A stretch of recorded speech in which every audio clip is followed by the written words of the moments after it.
Шексіз суық дала көкжиекке дейін созылып жатыр. Биік, құрғақ шөп баяу тербеліп, сабағына қатқан мұз қабатының арқасында сұрғылт күзгі күн сәулесінде жылт-жылт етеді. Аспанды қалың бұлт басып, кез келген сәтте жаңбыр жаууы мүмкін еді. Суық жел кеңістік бойымен еркін жортып, ешқандай тосқауылсыз өтеді. Даланың қақ ортасында биік қиыршық тас үйіндісінің үстімен ескі темір жол өтеді. Ол менің көкжиегімді теңдей екіге бөліп тұр. Мен сол жолдың бойымен таң атқалы бері жүріп келемін. Айналада тек желдің ызыңы, құрғақ шөптің сыбдыры және аяқ астындағы қиыршық тастың сықыры ғана естіледі.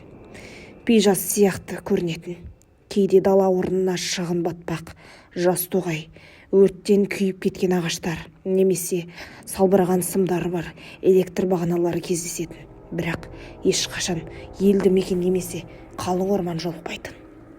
Осындай жерлерде серуендегенді жақсы көремін. Толық тыныштық, бір қалыпты жүріс және маңайымда ешкімнің болмауы ойымды жинақтауға көмектесетін.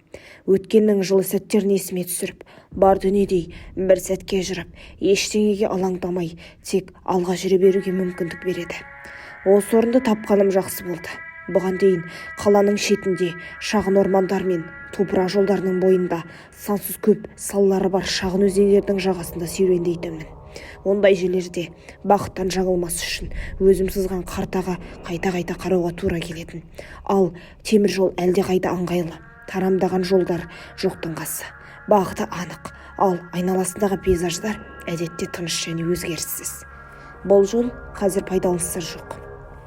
Рельстерді тұтас тат басып, шпалдардың арасында арам шөптер мен кішкентай ағаштар өсіп кеткен.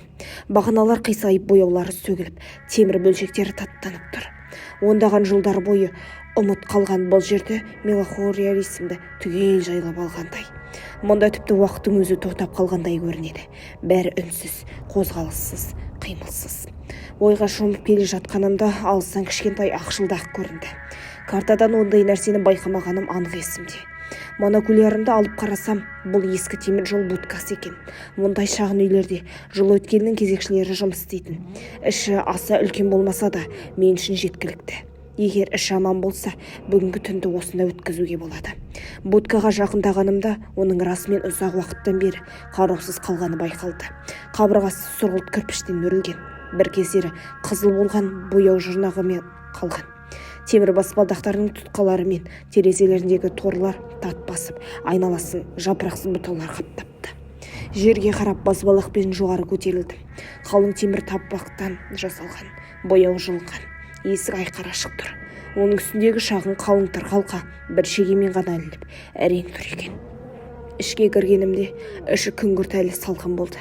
Терезелердің бірінен әйнек сылықтары түсіп қалыпты. Бұрышта тұрған биік ағаш үстел кеуіп, бояу сөгіліп қалыпты.